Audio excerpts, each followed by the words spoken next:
હતા ને થોડા ઘણા એવા તત્વો હતા કે એને ક્યાંય જઈ શકાય એવું નહોતું, પૈસા નહોતા, તેને દારૂના ભઠ્ઠા શોધ, આખો ગામ વખાણે દારૂના ભઠ્ઠા છે.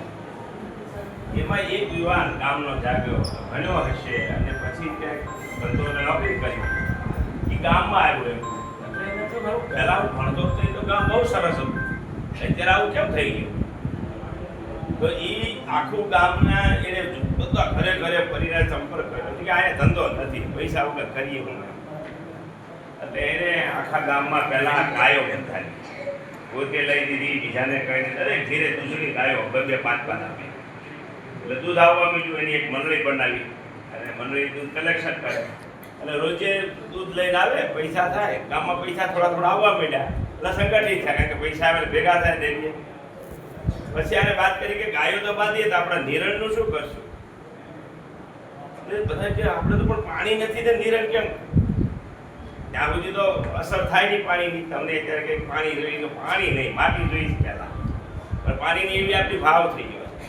પણ એ ગામને પછી ખબર પડી પાણી જોહે, આખું ગામ રળવા માંડ્યું, આખું ગામ. અને પાણીનું જેટલા સોર્સ હતા એટલા રોજે સ્ટેક ડેમ, નાના ડેમ, મોટા ડેમ, તેમ કરતાં કરતાં 2 વર્ષ રહ્યા. ત્યારે 25 ઇંચ વરસાદ પડે તો એક ટીપું પાણી ગામની બહાર જાય નહીં. ગામની બહાર ન જાય એટલે ગામનો સ્ટોર થઈ ગયો. 12 મહિના 8 ફૂટ પાણી છે. એ ગામમાં ક્યાં 3 થી રોકાણ 12 મહિના ગમે ત્યારે ખેતી કરવી હોય તો 8 થી 10 ફૂટ જ પાણી છે. સમજાય મારી વાત આખી? 12 મહિનાનું પાણી થઈ ગયું. વળી ઉપર પાણી એટલે બોરના પાણી બંધ થઈ ગયા, કારણ કે બોરના પાણી વહમાં છે. બધા કે પાણી થઈ ગયું પણ કાઢીને કાઢો એ પાણી લાયક નથી, TDS વાળું પાણી છે.